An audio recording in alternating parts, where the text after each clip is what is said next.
World में बात करेंगे ईरान के एक ऐसे प्रोटेस्ट की जिसको लेकर एक रिपोर्ट सामने आई है जो दिल दहला देने वाली है। 21वीं सदी में ऐसे नरसंहार की उम्मीद नहीं कर सकते। तो कौन है इस नरसंहार के लिए जिम्मेदार? खामनेई, या फिर अमेरिका की विदेश नीति, या फिर इजराइल के मोसाद एजेंट्स, या फिर सीआईए? ऐसे कई सवाल हैं। सबसे पहले आप देखिए ईरान में जो हाल में प्रोटेस्ट हुए हैं उसकी तस्वीर। बड़ी संख्या में आपको लोग नजर आएंगे, जहां तक आपकी नजर जाएगी आपको लोग ही लोग दिखेंगे। और यहां पर लोगों ने सड़क पर उतरकर मोर्चा खोल दिया था।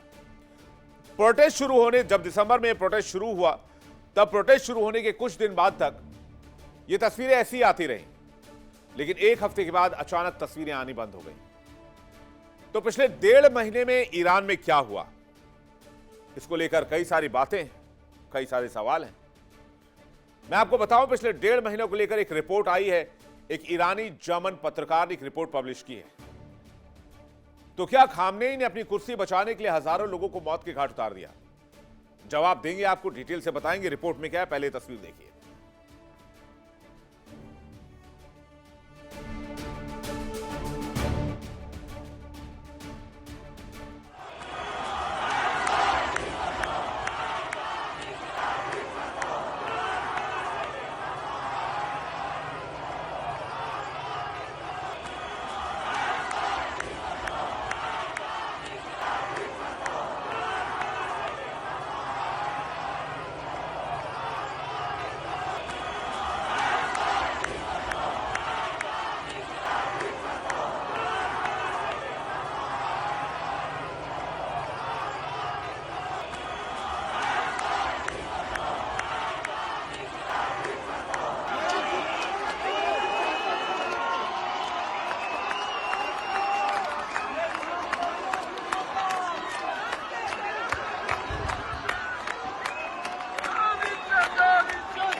इन्हीं प्रदर्शन के बाद अमेरिका ने ईरान की घेरेबंदी शुरू की। ईरान में प्रदर्शन इस कदर हुआ कि सेना को सड़क पर उतरना पड़ा। अमेरिका ने कहा कि सेना कत्लेआम कर रही है, आम लोगों को मार रही है, इसलिए अमेरिका को यहां चार्ज लेना होगा। और अमेरिका ने अपने 2 जंगी बेड़े ईरान की तरफ रवाना किए, क्योंकि दिसंबर 2025 से जनवरी 2026 तक ईरान की सड़कों पर जो कुछ हुआ उसको लेकर बहुत ज्यादा जानकारी नहीं थी। लेकिन कहते हैं जो रिपोर्ट सामने आ रही है उसके मुताबिक ईरान में जो कुछ हुआ वो ईरान के लिए एक काला अध्याय, एक काले इतिहास की तरह है। महंगाई के खिलाफ उतरे निहत्थे प्रदर्शनकारियों पर आईआरजीसी ने कहर बरपाया है। इस रिपोर्ट में यह दावा किया गया है। दावा यह भी किया गया है कि प्रदर्शन के दरमियान 36,000 लोग मारे गए। तो क्या प्रदर्शन के दौरान महिलाओं के साथ भी बदसलूकी हुई, बलात्कार की घटनाओं को अंजाम दिया गया? क्या सबूत मिटाने के लिए शव जलाए गए? और सबसे बड़ा सवाल, क्या डोनाल्ड ट्रंप ने वाकई फांसी रुकवाई या फिर डोनाल्ड ट्रंप ने हवाई दावा कर दिया? ईरान में विपक्ष समर्थित मीडिया के हवाले से जो जानकारी सामने आई है उसके मुताबिक ईरान में जनवरी महीने में नरसंहार की घटना शुरू हुई। यह आंकड़ा किसी बड़े जंग से कम नहीं है। एक रिपोर्ट में दावा किया गया है कि जनवरी महीने में प्रदर्शन में 36,000 लोग मार दिए गए, मौत के घाट उतार दिए गए। यह आंकड़ा इतना चौंकाने वाला है कि पहली बार में कानों पर विश्वास करना मुश्किल हो जाता है कि हम कुछ ऐसी खबर भी सुन रहे हैं। लेकिन यह फील्ड रिपोर्ट से खबर आई है, मेडिकल स्टाफ की गवाहियां हैं, प्रत्यक्षदर्शियों के बयान हैं और पीड़ित परिवारों के दस्तावेज हैं। सब ईरान के प्रदर्शन की एक भयावह तस्वीर पेश कर रहे हैं। Tehran, Mashhad, Isfahan, Siraj, Tabriz, लगभग हर बड़े शहर में खून खराबा हुआ, सड़कें खून से लाल हो गईं। ईरान के आंतरिक मंत्रालय से जुड़े सूत्रों ने प्रांतीय सुरक्षा परिषद को एक गोपनीय रिपोर्ट में बताया है कि मृतकों की संख्या 30,000 से अधिक है। अलग अलग रिपोर्ट्स में आंकड़ा 27,500 से लेकर 36,500 के बीच भी बताए गए हैं। इस्लामिक रेवोल्यूशनरी गार्ड क्रॉप्स यानी कि आईआरजीसी ईरान की सबसे ताकतवर संस्था है, सेना से भी ज्यादा। सुप्रीम लीडर आयतुल्लाह खामनेई के प्रति सीधे वफादार माने जाते हैं और ये वहां की कानून से भी ऊपर है।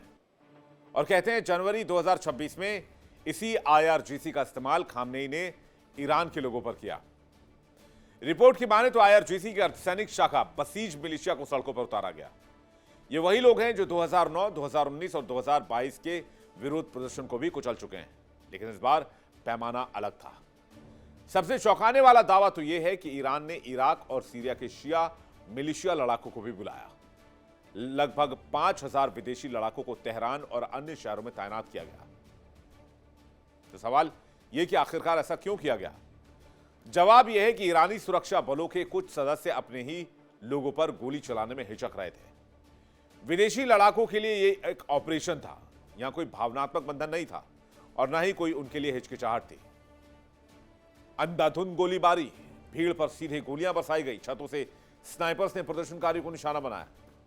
गवाहों ने बताया कि घायलों को अस्पताल तक नहीं पहुंचने दिया गया। एम्बुलेंस रोक दिए गए, मेडिकल स्टाफ को धमकी दी गई। एक जर्नलिस्ट है ईरानी जर्मन पत्रकार मिशेल अब्दुल्लाही। इन्होंने सोशल मीडिया पर कई दावे किए हैं और ये दावे तो पैरों तले जमीन खींच देते हैं। उन्होंने दावा किया कि ईरानी सुरक्षा बलों ने बलात्कार और म्यूटिलेशन को एक हथियार के तौर पर इस्तेमाल किया। रिपोर्ट में खुलासा हुआ कि गिरफ्तार महिलाओं के साथ सामूहिक बलात्कार किया गया। यहां तक कि कई महिलाओं के गर्भाशय निकाल लिए गए, सर की खाल बालों सहित उतार दी गई, शरीर पर सिगरेट जलाने के निशान छोड़े गए, अज्ञात रासायनिक पदार्थों के इंजेक्शन दिए गए। जर्मन अखबार डाई वेल्ट ने एक गवाह का बयान प्रकाशित किया और लिखा है कि अधिकारियों ने घायल महिलाओं को कूड़े की ढेर की तरह गाड़ियों में लोड किया और कहा कि हम तुम्हें अभी नहीं मारेंगे, पहले बलात्कार करेंगे फिर मारेंगे। किरमानशाह शहर में 16 साल की एक लड़की के साथ हुई घटना को भी द गार्डियन में जगह दी गई है, जिसमें लिखा गया है कि उसे डंडों से पीटा गया, यौन उत्पीड़न किया गया। सबसे भयावह यह कि शव परिवारों को लौटाए ही नहीं गए। तो क्या ईरान की सरकार ने सबूत मिटाए? आखिर ऐसा क्यों किया गया?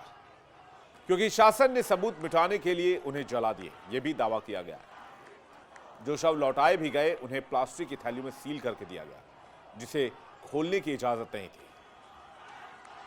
यह पहली बार नहीं है जब ईरानी शासन ने महिलाओं के साथ इस तरह से यौन हिंसा का सहारा लिया। सितंबर 2022 में 22 वर्षीय महसा अमीनी की मौत याद है आपको? अमीनी की मौत सिर्फ इसलिए हुई क्योंकि उनका हिजाब ठीक से नहीं पहना गया था। उसके बाद उन्हें गिरफ्तार कर लिया गया। हिरासत में अमीनी को पूरी तरह टॉर्चर किया गया। इतना टॉर्चर किया गया कि वो कोमा में चली गई और 3 दिन के बाद उसकी मौत हो गई। अमीनी की मौत ने पूरे ईरान को झकझोर कर रख दिया और पूरे ईरान में प्रोटेस्ट शुरू हो गए। ईरान में महिला जीवन स्वतंत्रता यानी कि वुमेन लाइफ फ्रीडम का नारा गूंजने लगा। हजारों महिलाओं ने सड़क पर उतरकर हिजाब को जलाया, हिजाब पर विरोध जताया, खामनेई की तस्वीरें जलाई, सिगरेट पी गई जो महिलाओं के लिए ईरान में निषिद्ध है। और तब भी सुरक्षा बलों ने वही किया जो आज की तारीख में कर रहे हैं। एमनेस्टी इंटरनेशनल और ह्यूमन राइट्स वॉच की 2022-23 की रिपोर्ट्स में गिरफ्तार महिलाओं के साथ बलात्कार, यौन उत्पीड़न की घटना और टॉर्चर की पुष्टि की गई। रिपोर्ट्स में यह भी दावा किया गया कि स्थिरता की जो स्थिति है उसकी गंभीरता को देखते हुए सुप्रीम लीडर अली खामनेई को तेहरान में एक विशेष अंडरग्राउंड शेल्टर में शिफ्ट किया गया। 85 वर्षीय खामनेई ईरान में असली शक्ति हैं। वो राष्ट्रपति नहीं है, लेकिन वो सबसे ऊपर हैं, इसलिए उन्हें सुप्रीम लीडर कहा जाता है। और वो आज से नहीं है, वो 1989 से खुमैनी के बाद से सुप्रीम लीडर है और हर फैसले पर उनकी अंतिम मोहर होती है। लेकिन अब उन्हें अपनी जनता से इतना डर है कि वो छिपकर रह रहे हैं। कहते हैं ये सिर्फ आंतरिक खतरे से बचने के लिए नहीं है, अमेरिका और इजरायली हमले की आशंका भी है। USS Abraham Lincoln aircraft carrier Iran के तट के पास है। थर्ड मिसाइल डिफेंस सिस्टम की अतिरिक्त यूनिट तैनात कर दी गई है। जब एक देश का सर्वोच्च नेता अपने ही लोगों के बीच छिप जाए तो समझ लीजिए शासन की वैधता खत्म हो चुकी है। खुफिया रिपोर्ट्स ये बताते हैं कि प्रदर्शन के दौरान और उसके बाद लगभग 8,400 लोगों को फांसी दी गई है। यह आंकड़ा जनवरी 2026 का है। हालांकि ईरान इस दावे को खारिज करता रहा है। डोनाल्ड ट्रंप ने हाल ही में दावा किया कि उन्होंने ईरान से बातचीत में सभी फांसी रुकवाई और ईरान इसके लिए राजी हो गया। लेकिन सवाल यह भी उठता है कि क्या ईरान अमेरिका की बात मानेगा, वो भी तब जब ईरान की घेराबंदी अमेरिका ने चारों ओर से कर रखी हो। माना जा रहा है कि ईरान में फांसी नहीं रुकी है क्योंकि खामनेई अमेरिका का लोड ही नहीं ले रहे, बल्कि कुछ प्रदर्शनकारियों की फांसी पर अस्थायी रोक लगाई गई है। कई राजनीतिक कैदियों को चुपचाप आज भी फांसी दी जा रही है। जेलों में आज भी हजार लोग गिरफ्तार हैं जिनकी सुनवाई तक नहीं हुई है। ईरान का इतिहास भी साफ रहा है, जब अंतर्राष्ट्रीय दबाव कम होता है तो फिर वो ऐसे लोगों से निपटना शुरू करते हैं, फिर से फांसी देना शुरू करते हैं। और 2019 के प्रदर्शन के बाद भी कहते हैं ऐसा ही हुआ था। बीते 8 जनवरी से ईरान ने इंटरनेट और इंटरनेशनल कम्युनिकेशन को पूरी तरह से बंद किया हुआ है। और हमने आपको वर्ल्ड नाउ में यह बताया था, ये सिर्फ सूचना नियंत्रण नहीं है, इंफॉर्मेशन वॉरफेयर नहीं है।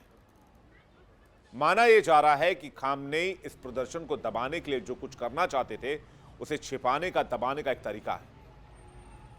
जब दुनिया नहीं देख रही तो कुछ भी किया जा सकता है। यही हुआ, घरों में घुसकर लोगों को मारा गया, गवाहों को धमकाया गया, अस्पतालों को मना कर दिया गया कि वो गोली के घाव की रिपोर्ट करें। व्हाट्सएप, इंस्टाग्राम, टेलीग्राम सब कुछ बंद कर दिया गया। वीपीएन भी काम नहीं कर रहे थे क्योंकि डीप पैकेज इंस्पेक्शन तकनीक इस्तेमाल की गई। लोग एक दूसरे से सिर्फ एसएमएस के जरिए बात कर पा रहे थे, वो भी निगरानी में। संयुक्त राष्ट्र मानवाधिकार परिषद ने इस बात की कड़ी निंदा की है। यूरोपीय संघ ने इस पर गंभीर चिंता जताई। अमेरिका ने आईआरजीसी पर कई नए प्रतिबंध लगाए, लेकिन जमीन पर कुछ नहीं बदला। एयर फ्रांस, केएलएम, लुफ्तांसा जैसी एयरलाइंस ने ईरान के लिए उड़ानें रद्द कर दी और ये सब सुरक्षा कारणों से था। दुनिया ने 1979 की इस्लामिक क्रांति के बाद से ईरान में सिर्फ अत्याचार देखा है। ईरान के नरसंहार के आंकड़े अगर आप देखेंगे तो आपके होश उड़ जाएंगे। 1988 की कहानी है, 30,000 राजनीतिक कैदियों का नरसंहार किया गया। 2009 में ग्रीन मूवमेंट का दमन कर दिया गया। 2019 में 1,500 प्रदर्शनकारियों की हत्या कर दी गई। 2022 में महसा आंदोलन का खूनी दमन किया गया और 2026 में कहते हैं अब तक के सबसे बड़े नरसंहार को अंजाम दिया गया है। ये वो आंकड़े हैं जब यह पता चलता है कि ईरान ने हर बार सत्ता के खिलाफ हुए संघर्ष को ताकत के बल पर दबाने की कोशिश की और इसके बाद हर बार वही रूटीन प्रक्रिया, निंदा, चिंता, बयान, यूएन के 2 वर्ड्स, 2 शब्द, 2 लाइनें, लेकिन कभी कहीं से ठोस कार्रवाई का भरोसा नहीं। ईरान की महिलाएं जंजीरों में जकड़ी हुई हैं। ईरान में लगातार महिलाओं के साथ प्रताड़ना के मामले सामने आते रहे। ईरान में महिलाओं की स्थिति समझने के लिए बस कुछ कानून जो है उस पर आप नजर डाल लीजिए। बिना हिजाब घूमना ईरान में गैर कानूनी है। 5 से 15 साल तक की जेल है। लड़कियों की शादी की न्यूनतम उम्र 13 साल है। पुरुष 1 से ज्यादा शादी कर सकते हैं, उनको अधिकार है। अदालत में महिला की गवाही आधी गवाही मानी जाएगी। अगर महिला इंटरनेशनल ट्रिप करना चाहती है, इंटरनेशनल टूर पर जाना चाहती है तो पिता या पति की अनुमति जरूरी होगी। ईरानी महिला से शादी करने वाले विदेशी को नागरिकता नहीं। महिलाओं को तलाक लेना लगभग इस मुल्क में असंभव है। सोचिए, यह मुल्क 21वीं सदी का एक मुल्क है जहां महिलाओं को आधी आबादी कहा जाता है। बिना महिलाओं के तो समाज की कल्पना तक नहीं की जा सकती और नहीं आने वाले जनरेशंस की कल्पना की जा सकती है। लेकिन ऐसा लगता है कि ईरान में महिलाएं मध्ययुगीन कानूनों में अब काल में जी रही हैं। जनवरी 2026 में ईरान में जो हुआ वो सिर्फ एक राजनीतिक दमन नहीं, ये मानवता के खिलाफ अपराध है, ये नरसंहार है, ये इतिहास का एक काला धब्बा है जो कभी नहीं मिटा पाएगा ईरान।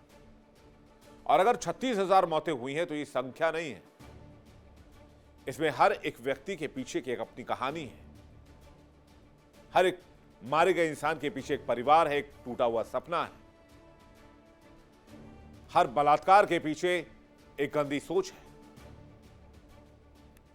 ये वो तरीके हैं जिनसे एक शासन अपनी जनता को डराने की कोशिश करता है।